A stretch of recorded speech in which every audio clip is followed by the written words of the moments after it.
श्रीमद भागवत गीतेमध्ये भगवान श्रीकृष्णाने 3 मुख्य दोषांचे वर्णन केले आहे ज्यामुळे मनुष्य अधोगतीला येतो। ते म्हणजे वासना, क्रोध आणि लोभ। हे 3 गुण आपल्या आंतरिक शांतीला भंग करतात। भगवद्गीता शिकवते की यांचा पूर्णपणे त्याग करूनच जीवन सकारात्मक पद्धतीने पुढे जाऊ शकते। भगवद्गीतेच्या अध्याय 16 श्लोक 21 मध्ये याबद्दल स्पष्टपणे उल्लेख केला आहे। तुमच्या जीवनामध्ये तुम्ही ज्या प्रकारे कर्म करतात त्याप्रमाणे तुमच्या मृत्यूनंतर आत्म्याचे आयुष्य आधारित असते। तुम्ही तुमच्या जीवनामध्ये जेवढे सकारात्मक किंवा नकारात्मक गोष्टी करता त्याचे भोग तुमच्या आत्म्याला भोगावे लागतात। नरकाचे 3 दरवाजे विनाशाचे दरवाजे आहेत।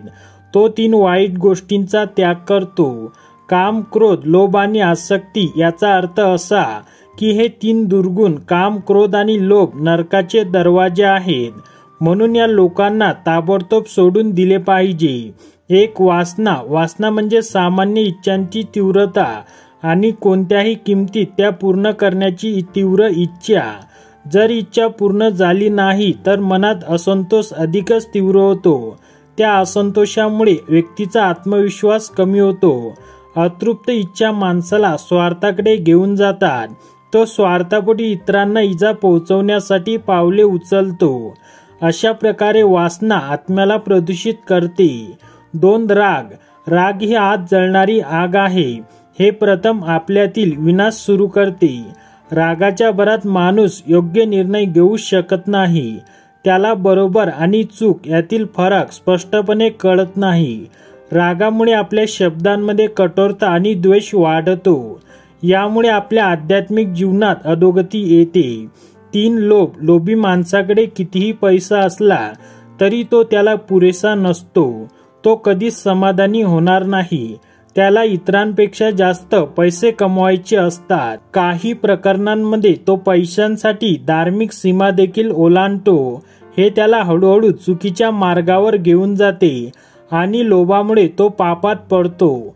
आयुष्य चांगल्या दिशेने पुढे जात आहे।